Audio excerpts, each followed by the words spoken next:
দেখো মধুমন্তী, পরিবারের পক্ষ থেকে যেটা অভিযোগ করা হচ্ছে যে রিজওয়ান নামে সেই যুবক যাকে বাড়ির সামনে ছুরি দিয়ে আঘাত করে বেশ কয়েকজন দুষ্কৃতী, তেমনটাই অভিযোগ। একেবারে 9 কুষ্টিয়া রোড, সেখানেই কিন্তু তার উপরে আক্রমণ চালায় দুষ্কৃতীরা রাত 3টে নাগাদ, তেমনটাই পরিবারের সদস্যরা বলছেন।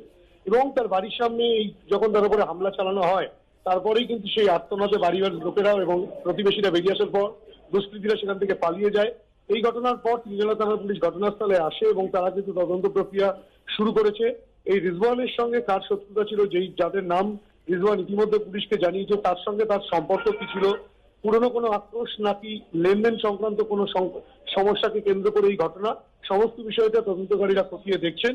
এই মুহূর্তে রিজওয়ান অর্থাৎ কিনা সেই যুবক, আহত যুবক, সে কিন্তু আশঙ্কাজনক অবস্থায় চিত্তরঞ্জন ন্যাশনাল মেডিকেল কলেজে চিকিৎসাধীন রয়েছেন এবং তার পরিবারের সদস্যরা সেখানে রয়েছেন এবং তারা বলছেন যে এই ঘটনার পেছনে কি কারণ সেটা যেন পুলিশ খুঁজে বার করে, সেই দাবি তারা জানাচ্ছেন। মধুমন্তী, ধন্যবাদ হিন্দোল।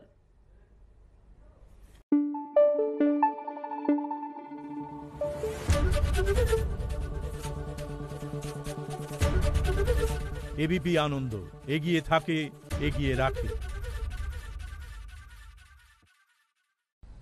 যেমনটা জানা যাচ্ছে, অফিস টাইমে এজেসি বোস উড়ালপুলে দীর্ঘ যানজট, পার্ক সার্কাসগামী লেনে ছোট গাড়ি উল্টে আটকে যায় রাস্তা এবং সেই কারণেই এই যানজট। কথা বলবো আমাদের প্রতিনিধি সৌভিক মজুমদারের সঙ্গে। সৌভিক, কি জানতে পারছো এই অফিস টাইমে কেমন পরিস্থিতি যান চলাচলের? দেখো, সকাল 10টা নাগাদ এএসসি বোস ফ্লাইওভারের পার্ক সার্কাসগামী যে ফ্ল্যাঙ্ক আছে, সেই ফ্ল্যাঙ্কের একেবারে শেষ দিকে অর্থাৎ পার্ক সার্কাস 7 পয়েন্টের কাছাকাছি এসে একটি ছোট পণ্য বোঝাই গাড়ি, সেই গাড়িটি নিয়ন্ত্রণ হারিয়ে উল্টে যায় এবং সেই গাড়ির ভেতর প্রচুর মালপত্র ছিল। ফলত গাড়িটি উল্টে যাওয়ায় সেই ফ্ল্যাঙ্কটি জ্যাম হয়ে যায় এবং গোটা ফ্ল্যাঙ্কটাই আটকে যায় এবং তার সেই কারণেই গোটা এএসসি বোস ফ্লাইওভার কিন্তু এই মুহূর্তে দীর্ঘ যানজটের কবলে। কিন্তু তোমাকে বলবো, তার পাশাপাশি পুলিশের তরফ থেকে তৎক্ষণাৎ পদক্ষেপ গ্রহণ করে ইতিমধ্যে ক্রেনও নিয়ে আসা হয়েছে এবং মনে করা হচ্ছে যে দীর্ঘ জ্যাম ইতিমধ্যেই দেখা গিয়েছিল, সেই জ্যাম আর কিছুক্ষণের মধ্যেই কেটে যাবে, এমনটাই কিন্তু মনে করা হচ্ছে। এই ঘটনায় গুরুতর আহত কেউ হয়নি। যিনি চালক ছিলেন তিনি সামান্য আহত হয়েছেন, কিন্তু বাকি যে পরিস্থিতি সেটা আপাততভাবে নিয়ন্ত্রণে রয়েছে। ধন্যবাদ সৌভিক।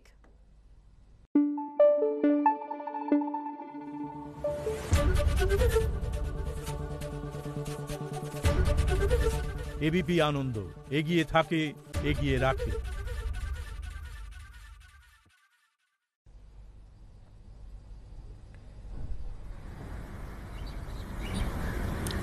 দেখো, গতকালের থেকে 1 ডিগ্রি কমেছে, আজকে 16.3 ডিগ্রি তাপমাত্রার কথা বলা হচ্ছে আবহাওয়া দপ্তরের তরফ থেকে। তবে যেটা পূর্বাভাস বলা হয়েছে যে এই উইকেন্ডে সপ্তাহান্তে কিন্তু আবহাওয়ার বেশ কিছুটা পরিবর্তন হবে, যেহেতু কুয়াশা কেটে গেছে এবং কুয়াশা কেটে যাওয়ার সঙ্গে সঙ্গেই কিন্তু তাপমাত্রা নামতে শুরু করেছে এবং অনেকটাই নামবে। প্রায় 4 ডিগ্রি পর্যন্ত নামার সম্ভাবনার কথা বলা হচ্ছে। বিশেষ করে জেলাগুলোতে 10 ডিগ্রির আশপাশ পর্যন্ত নেমে আসতে পারে তাপমাত্রা। যেহেতু পশ্চিমী ঝঞ্ঝা নেই, তাই উত্তর থেকে হাওয়া ঢুকতে কোনো অসুবিধা হচ্ছে না এবং উত্তর পূর্ব ভারতের বেশ কিছু রাজ্যে কিন্তু ইতিমধ্যেই শৈত্যপ্রবাহেরও কথা বলা হয়েছে। অতএব শীত কিন্তু আরো জাঁকিয়ে পড়ার একটা সম্ভাবনা রয়েছে এই সপ্তাহান্তে। ধন্যবাদ সুমিত। সপ্তাহের শেষে রাজ্যে জাঁকিয়ে শীতের সম্ভাবনা। 12 ডিগ্রি সেলসিয়াসে নামতে পারে কলকাতার তাপমাত্রা।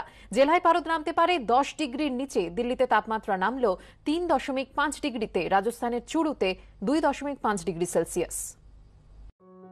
কাটছে কুয়াশার ঘন ঘোর, ফিরে আসছে শীতের আমেজ। ডিসেম্বরের শেষ দিকে আর বিমুখ করবে না শীত। আলিপুর আবহাওয়া দপ্তরের পূর্বাভাস, শুক্রবার রাত থেকে আবহাওয়ার পরিবর্তন হবে। শনি থেকে মঙ্গলবার জাঁকিয়ে শীত পড়ার সম্ভাবনা। রাজ্য জুড়ে রাতে তাপমাত্রা নামতে পারে গড়ে 6 ডিগ্রি সেলসিয়াস। কলকাতায় পারদ নামতে পারে 12 ডিগ্রি সেলসিয়াসে। জেলায় 10 ডিগ্রি সেলসিয়াসের নিচে পারদ পতনের সম্ভাবনা। আলিপুর আবহাওয়া দপ্তর সূত্রে আরো খবর, পশ্চিমী ঝঞ্ঝা না থাকায় বাংলায় জাঁকিয়ে শীত পড়ার সম্ভাবনা। উত্তর ভারত জুড়ে চলছে শৈত্যপ্রবাহ। তার হিমেল পরশ রাজ্যে পৌঁছতেই নামতে শুরু করেছে পারদ। সব মিলিয়ে বছর শেষে শীতের দাপুটে ব্যাটিং এর সঙ্গে আগামী বছরকে স্বাগত জানানোর উৎসবে মাততে পারবেন রাজ্যবাসী। সঞ্চয় মিত্রের রিপোর্ট, এবিপি আনন্দ, কলকাতা।